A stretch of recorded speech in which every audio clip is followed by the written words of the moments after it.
தந்தை, மகன், தூய ஆவியாரின் பெயராலே ஆமென். பிறரை குறை சொல்வதன் மூலமாக நம்முடைய குறைகளை காத்துக் கொள்கிறோமா? நாம் தவறுகளை வெளியில் காட்டக்கூடாது என்பதற்காக அடுத்தவர்களை குறை சொல்கிறோமா? அதுதான் இந்த கேள்வி. ஒரு கதையோடு சொல்கிறேன் பாருங்க. கடவுள் படைக்கிற பொழுது மனிதனுக்கு 2 கூடைகளை வைக்கிறார். ஒரு கூடை மனிதருக்கு முன்பாக, மற்றொரு கூடை மனிதருக்கு பின்புறமாக இருக்கும். என்ன இதுல இருக்கும் என்றால், மற்றவர்கள் என்னெல்லாம் தப்பு பண்றாங்களோ அந்த தப்பெல்லாம் மனுஷனுக்கு முன்னால் இருக்கிற கூடையில போய் விழுமா. அடுத்தவங்க பண்ற தவறுகள், அடுத்தவங்க பொய் சொல்றது, அடுத்தவங்க செய்கிற தவறான விஷயங்கள், அவை அனைத்தும் கூடை முன்பாக வந்து விழுமா. பின்னாடி என்ன நடக்கும் என்றால், நம்முடைய தவறுகள், ஒருவனுடைய தவறுகள் அல்லது ஒருத்தியோட தவறுகள்லாம் பின்னாடி இருக்கிற கூடையில போய் விழுமா. அப்படி கூட இருக்கிற ஒருவன் முன்னாடி இருக்கிறதா அவனால பார்க்க முடியாதவா, முன்னாடி இருக்கிறதெல்லாம் பார்க்கறான். அடுத்தவங்களோட தவறா இருக்கிறது பார்க்கிறவெல்லாம் திட்ட ஆரம்பித்தானா, பார்க்கிறவர்கிட்ட எல்லாம் கோபப்படுகிறான். இந்த உலகம் என்ன இப்படி இருக்கு? எங்க போனாலும் குறைகள் இருக்கிறது, எல்லாவற்றையும் தவறு இருக்கிறது. மனிதர்கள் நீதியாக, நேர்மையாக, நியாயமாக இல்லை என்று எல்லாவற்றையும் குறையாகவே காண்கிறான். இதிலே அவனுடைய இறுதி நாள் வருகிறது. கடவுள் முன்பாக இருக்கிறான். கடவுள் கேட்கிறார், ஏன் இவ்வளவு கோவப்பட்ட? பாருங்க ஆண்டவரே, இவ்வளவு தவறுகள், இவ்வளவு அநியாயம் பண்றாங்க, நாட்டுல தலைவர்கள் சரியில்லை, மக்கள் சரியில்லை, ஏன் வீட்டுல சரியில்லை என்று எங்கெல்லாம் அடுத்தவர்கள் இருந்தார்களோ எல்லோரையும் குறையாக பார்க்கலாம் மனிதன். கடவுள் சொன்னாரா, கொஞ்சம் இரு அப்படின்னு சொல்லிட்டு முன்னாடி இருக்கிற கூடையை எடுத்து பின்னாடி வைத்து, பின்னாடி இருக்கிற கூடையை எடுத்து முன்னாடி வைத்தான். அதை பார்த்தோன்னா அப்பதான் பின்னாடி என்னெல்லாம் இருந்தது. முன்னாடி ஒரு சின்னதாக இருந்துதான், கண்ணை மறைக்கிற அளவுக்கு தவறுகள் இருந்துதான்.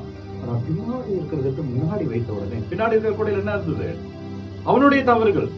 முன்னாடி வைத்த உடனே மழை போல இருந்துதான். ஆண்டவர் நற்செய்தியில செய்தி 6வது அதிகாரம் 39-42 வரை உள்ள இறைவாக்குல, உன் கண்ணில் இருக்கிற மரக்கட்டையே பாராமல், நமக்குள்ள மரக்கட்டை இருக்கு, அடுத்தவர் கண்ணில் இருக்கும் துரும்பை கவனிப்பது ஏன்? பாக்குறதெல்லாம் கோவப்பட்டுட்டே இருக்கிறீங்களா? ஏன் கோவப்பட்டுட்டே இருக்கீங்க? கோவப்படுறதுக்கு முன்னாடி நம்ம என்ன பண்ணோம் அப்படின்னு நினைச்சு பார்க்கணும் அன்பர்களே. அதனாலதான் சொன்னேன், அடுத்தவர் மேல் கோவப்படுவதன் மூலமாக நம்முடைய குறைகளை மறைத்துக் கொள்கிறோமா? டிஃபென்ஸ் மெக்கானிசம் சொல்லுவாங்க. சைக்கலாஜிக்கலா பேசுகிற பொழுது நம்மள தவறு செய்யக்கூடாதுன்றதுக்காக டிஃபெண்ட் பண்ணிப்பாங்க. அடுத்தவங்க குறைய பார்த்து இவங்க கத்த ஆரம்பிச்சிருவாங்க, கோவப்பட ஆரம்பிச்சிருவாங்க. ஆனால் இவங்க கிட்ட குறை இருக்கும். நம்ம அப்படிப்பட்ட ஒரு மகளா இருக்கிறோமா, மகனா இருக்கிறோமா என்று கேள்வி கேட்கிறேன். யார் கோவப்பட்டுட்டே இருக்க? ஏன் பிழைகளையே பார்த்துட்டு இருக்க? ஏன் மனிதர்களை பாராட்ட உனக்கு தெரியாதா? மனிதர்களை புகழ உனக்கு தெரியாதா? யோசித்து பார். அவர் உன்னுடைய குறைய பார்த்தா என்ன ஆகும்? நாரதனை பார்க்க முடியுமா? திருப்பலி காண முடியுமா? ஆனால் ஆண்டவர் நிறைய உன்னிடம் பார்க்கிறாரு.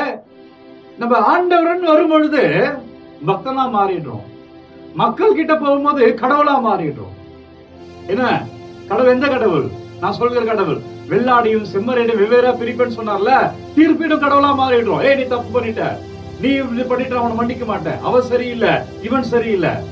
ஆனா கடவுள்கிட்ட வரும் பொழுது, ஆண்டவரே என் பாவத்தை மன்னிச்சு, அப்பா இதெல்லாம் மன்னிச்சிருங்க ஆண்டவரே, எனக்கு புரிதல் தாங்க, ஆண்டவரே ஏதோ தெரியாம பண்ணிட்டேன், பக்தனா மாறிடுறோம். ஆனா அதே நான் அடுத்தவரை பார்க்கிற பொழுது கடவுளாய் மாறுகிறேன், தீர்ப்பிடுகிறேன். ஏன் தீர்ப்பிட்டுட்டே இருக்கிற? நான் உன்னை தீர்ப்பிட ஆரம்பிச்சா உன் நிலைமை என்ன ஆகும்? மன்னிப்போம். யாருக்காக? நமக்காக மன்னிப்போம். நம்முடைய தவறுகள் அதை விட பெரியது. நம்ம பின்னாடி கூடைகள் இல்ல, எவ்வளவு குறைகள் இருக்கிறது, எவ்வளவு தவறுகள் செய்திருக்கிறோம், எதுவெல்லாம் ஆண்டவருக்கு ஒவ்வாது செய்திருக்கோம் என்று நமக்கே தெரியாது. தீர்ப்பிடாதே. அடுத்தவங்களை பாராட்ட பழகு. அடுத்தவர்கள் குறைகளை பற்றியே பேசிக் கொண்டிருக்கிறாவே, அவர்கள் நிறைகளை பற்றி பேசு. உன் கணவரிடம் குறிப்பாக, கணவர்கிட்ட நல்லதை பேசுங்க. உங்க மனைவியிடம் வெகு வெகு குறிப்பாக உங்க மனைவி கிட்ட நல்லதை எடுத்து கூறுங்கள். அந்த குறைகள் கொஞ்சம் கொஞ்சமாக விட்டு போவது நீங்கள் பார்ப்பீர்கள். உங்க வாழ்க்கையில கூட செய்து வாங்க. யாரெல்லாம் பார்த்துட்டு இருக்கிறீங்களோ முடிந்த அளவுக்கு இன்று இரவு வரை அடுத்தவரை பாராட்டு. அது எவ்வளவு கெட்டவங்களா இருந்தாலும், எவ்வளவு உங்களுக்கு பிடிக்காதவங்களா இருந்தாலும், அவர்களிடமும் நல்லது இருக்கும்.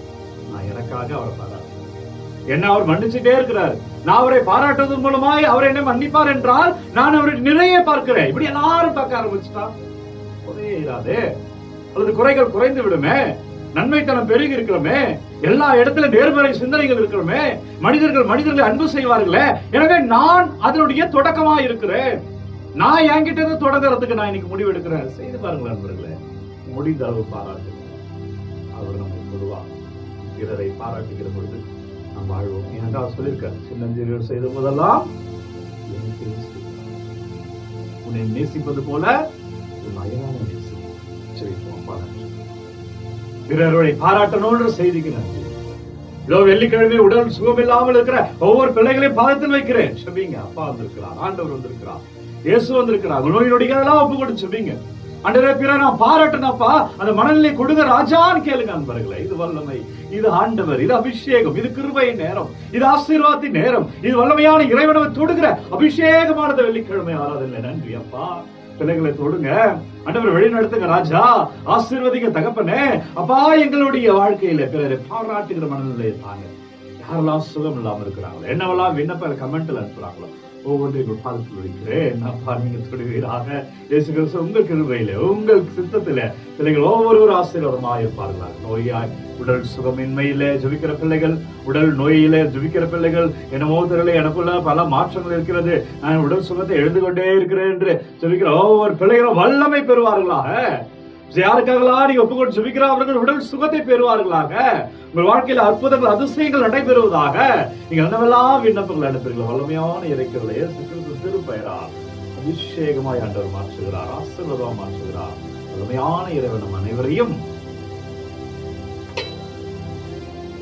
தந்தை, மகன், தூய ஆவியானவர் நம்மை நிறைவாக ஆசீர்வதிப்பாராக.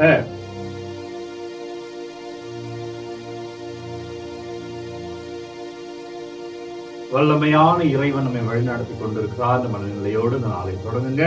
இந்த காணொலி யாருக்கு தேவையோ அவர்களோடு பகிர்ந்து கொள்ளுங்க. உங்களை போல அவர்களும் இந்த இறைவனுடைய ஆசீர்வாதத்தை பெறட்டும். ஒரு விண்ணப்பங்கள்லாம் கமெண்ட்ல அனுப்ப உங்களுக்காக நான் சொல்லிக்கிறேன். God bless you.